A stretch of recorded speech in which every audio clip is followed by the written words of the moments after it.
Selam. Bu videoda bir yasak aşk hikayesi anlatacağım. Leyla 25 yaşında, güzel ve başarılı bir kadındı. Yeni işe başladığı şirketteki toplantılarından birinde yakışıklı ve karizmatik Kerem ile tanıştı.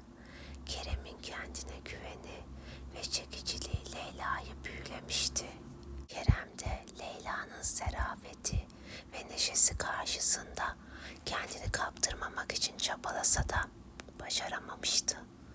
İlk karşılaşmalarında Kerem'in Leyla'ya evli olduğundan bahsetmemesi, Leyla için bu ilişkinin heyecan verici bir başlangıç olmasına neden oldu. Kerem evli olmasına rağmen Leyla'yı sadece kısa süreli bir kaçamak olarak görüyordu. Kendi kendine birkaç gün gönül eğlendirdikten sonra ayrılacağını düşünüyordu. Ancak evdeki hesap çarşıya uymadı. Leyla çok güzel bir kızdı. Öyle birkaç gün takılıp unutulacak bir kız değildi yani. Öyle bir kızı kimse kaçırmak istemezdi. Kerem Leyla'yla vakit geçirdikçe kalbinde farklı bir yere dokunmaya başladı. Leyla o güler yüzü, içtenliği, zekası Kerem'i derinden etkiliyordu. Leyla Kerem'i kendine hayran bırakmıştı. Kerem kendisini hiç beklemediği bir duygusal fırtınanın ortasında buluverdi. Günler geçtikçe Kerem'in Leyla'ya olan duyguları derinleşti. Ancak bu aşk onun için büyük bir içsel mücadeleye dönüştü. Leyla'ya gerçekleri söylemekten korkuyordu. Çünkü bu Leyla'yı kaybetmek anlamına geliyordu. Kerem, Leyla'ya karşı duyduğu derin aşk ve bağlılıkla ona gerçekleri söyleme cesaretini kendine bir türlü bulamadı. Leyla, Kerem'in davranışlarındaki tutarsızlıklardan şüphelenmeye başladı. Ancak Kerem'in ona olan sevgisi bu şüpheyi birazcık yok ediyor gibiydi yani. Leyla da neyin ne olduğunu anlayamıyordu, şüpheleniyordu ama yani kesin şey yapamıyordu da böyle kafa sonunda karışıktı. Bir akşam Leyla ile Kerem romantik bir yemeğin ardından böyle Kerem daha fazla dayanamayacağını düşünmeye başladı. Dedi en iyisi ben söyleyeyim kurtulayım, ne olacaksa olsun yani. Kalbindeki ağırlık onu gerçeğe itiraf ettirmeye başladı. Kerem gözleri dolu dolu. Leyla dedi, sana bir şey söylemem gerekiyor. Ben evliyim. Kerem durdu. Bir anda pat diye damdan düşer gibi söyleyiverdi. Leyla şok. Kız şoka girdi. Kulaklarına inanamadı. Bir anda Leyla'nın dünyası alt üst oldu. Büyük bir öfke ve hayal kırıklığı içinde Kerem'e bağırarak oradan uzaklaştı. Kendini aldatılmış, ihanete uğramış hissediyordu. Haklıydı yani kız. Kerem'se pişmanlıklar içinde yanıp tutuşuyordu. Öyle bir pişmandı ki. Yani bir yandan Leyla'yı tanıdığı için pişman değildi ama bir yandan da evli olduğu için pişmandı. Keşke Leyla'yı evlenmeden önce tanısaydım da Leyla ile evlenseydim diye düşünüyordu. Tabii oğlan evdeki onu bekleyen karısını alıyordu. Bir de küçük kız çocuğu vardı. Yani yapacak bir şey yoktu. Hiçbir şeyden haberi yoktu kadının, yazık yani. Kocası başka kadınla yasak aşklar yaşıyordu. Günlü gün ediyordu. Bir de ona kendini affettirmek, yaranmak için kapısında yatıp günlerce yalvarıyordu. Ama zavallı Serpil'in yani karısının hiçbir şeyden haberi yoktu. Kerem'in pişmanlığı, yalvarışları, o samimi şekilde içten özürleri Leyla'nın kalbinde bir mücadeleye neden oldu. Leyla da içten içe onu affetmek istiyordu. En sonunda Kerem'le görüşmeyi kabul etti. Ve Kerem'i gördüğünde gözlerindeki derin acı, pişmanlık Leyla'nın öfkesini yavaş yavaş yok etti. Kerem'in ona olan sevgisini, samimiyetini,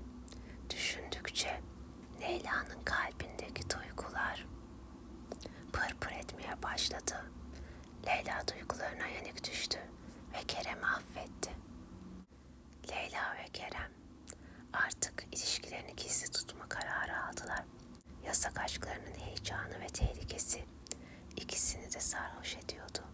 Hem böyle bir macera, hem böyle bir tutkulu aşk. Yani bir yandan tedirgindiler ama bir yandan da zevkli gelmeye başlamıştı.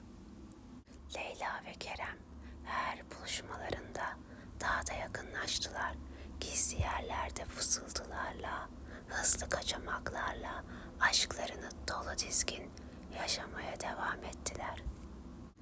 Ancak bu mutlu ve gizli hayat bir gün aniden sona erdi. Serpil yani Kerem'in karısı şüphelenmeye başlamış ve Kerem'i takip etmeye karar vermişti. Bir gün Leyla ve Kerem birlikte buluştuklarında bunları bastı. Serpil'in o andaki yüzünde beliren hayal kırıklığı, öfke, hepsi karışık duygular Leyla'nın da kalbini derinden etkiledi. Bir yandan utandı bu yaptığından dolayı.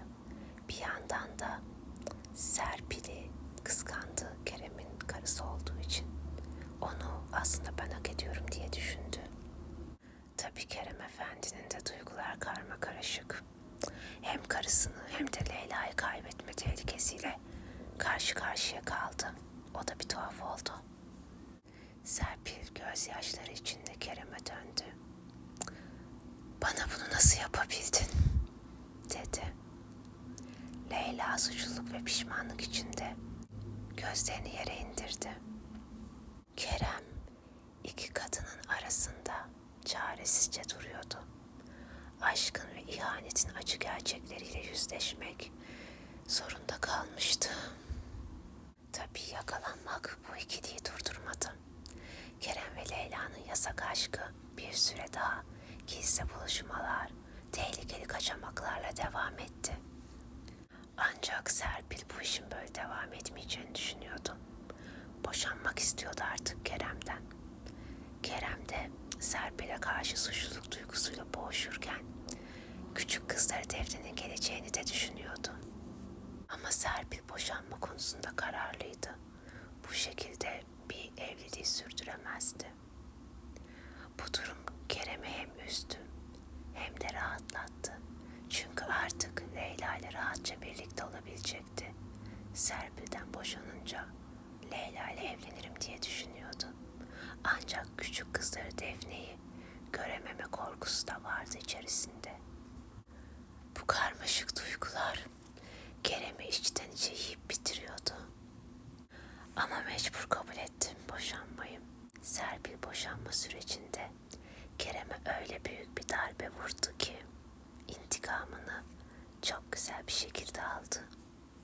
Kerem'in şirketinin iflas etmesine neden olacak hamleler yaptı.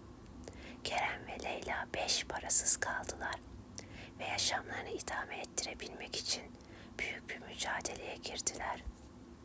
Leyla Kerem'e olan sevgisini sürdürse de maddi zorluklar, parasızlık zor. Aralarındaki bağ zayıflamaya başladı.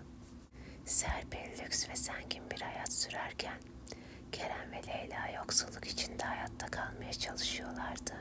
Sonunda Leyla para yüzünden aralarındaki aşkın erozyona uğradığını düşünmeye başladı. Kerem ile yollarını ayırmaya karar verdi. Kerem Leyla'yı kaybettikten sonra büyük bir yalnızlık ve mutsuzluk içinde yaşamaya başladı. Pirince giderken evdeki bulgurdan da olmuştu. Leyla da aynı şekilde Kerem'den ayrıldıktan sonra hayatında büyük bir boşluk, mutsuzluk hissetti. Kerem ve Leyla hayatlarının geri kalan kısmını mutsuz, yalnız, derbeder geçirdiler. Serpil ise intikamını almanın tadını, zaferini sonuna kadar yaşadı. Bu anlattığım hikaye diğerlerinden biraz daha farklıydı. Çünkü bu bir sohbet niteliğinde bir hikayeydi. Diğerleri daha çok düz hikaye olarak anlatıyordum. Yani görüşlerinizi merak ediyorum. Böyle sohbet ediyor şekilde hayattan kesitler mi anlatayım? Yoksa böyle fantastik hikayeler mi anlatayım? Ya da başka türlü hikayeler de olabilir. Yani kanalımdaki bütün böyle hikayeleri bir hangisi hoşunuza gidiyor? Hangi türde olsun bana söyleyin. Henüz çok yeni ASMR içerikler üreten bir kanal olduğu için bu kanal böyle her gün videolar paylaşmaya gayret ediyorum. Ancak izleyicilerin en çok hangisi hoşuna gidiyor bilmiyorum. Birçok farklı türde ASMR videoları çektim. Hangisi daha çok hoşunuza gidiyor yoruma yazın. Bundan sonraki içerikleri çoğunlukla o tarzda çekmeye çalışacağım. Hadi görüşürüz yeni videolarda. Abone olmayı unutmayın.